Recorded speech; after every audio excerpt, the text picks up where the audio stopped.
हाय मैत्रिणींनो, स्वागत आहे तुमचं वर्षाज वर्ल्डमध्ये। तर हे माझे हेल्दी हेअर आहेत ना, ते कशाने झालेले आहेत तर छोट्या छोट्या हेअर रेमेडीज करून, अगदी छोट्या आणि साध्या सोप्या असतात। तर त्यातलीच ही एक आहे। तर जी तुम्ही बघू शकता। आता मी शेतात गेल्यानंतर खूप सारी जास्वंदीची फुलं आणत असते आणि ती सावलीला सुकवून ठेवलेली असतात ती अशा पद्धतीने। तर मी ह्या हेअर रेमेडीला 2 चमचे मेथी आणि 4 ते 5 जास्वंदीची फुलं घेतलेत आणि त्याला पाणी ओतून त्याच्यात हे एक दिवसभर रात्रभरासाठी झाकून ठेवलं। नंतर बघते तर काय एवढा छान कलर आलेला त्या पाण्याला आणि मेथी दाण्यांचा सर्व अर्क ह्याच्यात उतरलेला। मेथी दाणे केसांसाठी एवढे हेल्थफुल आहेत।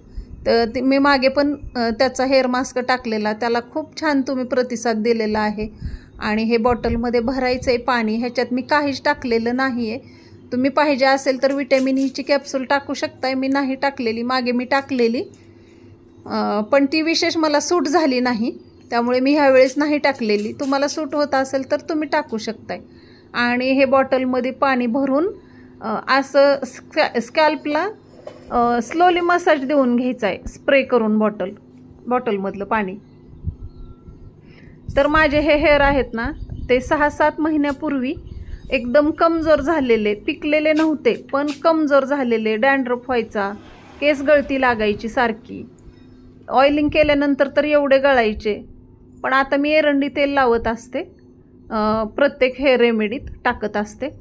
तर हे बघू शकताय तुम्ही, एवढे दाट झालेले आहेत। मी मागे पण व्हिडिओत सांगितलेलं आहे की तुमचे केस किती लांब आहेत हे इम्पॉर्टेंट नाही, तुमचे केस किती हेल्दी आहेत हे इम्पॉर्टेंट आहे।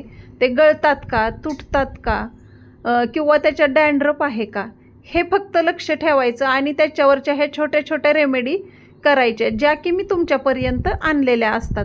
आता हे सर्व स्प्रे करून घ्यायचं, स्लोली हेअरला मसाज करून घ्यायचा आणि 1 तासभरासाठी हे बांधून ठेवायचं आणि फक्त स्वच्छ पाण्याने नंतर ते धुवून घ्यायचं। शॅम्पू लगोलग करायचा नाही, 1-2 दिवसांनी करायचा। ह्याने तुमचे ग्रे हेअर होत नाहीत आणि केस चांगले लांबायला चालू होतंय, दाट व्हायला चालू होतंय। तर तुम्ही सुद्धा ह्या रेमेडीज करून बघत जावा, माझे हे प्रयोग जास्तीत जास्त शेअर करत जावा आणि चॅनलवर नवीन असाल तर सबस्क्राईब करा। व्हिडिओ आवडलेला असेल तर लाईक करा, कमेंटमध्ये मला सांगा की तुम्हाला ह्याचा किती फायदा झाला आणि तोपर्यंत धन्यवाद।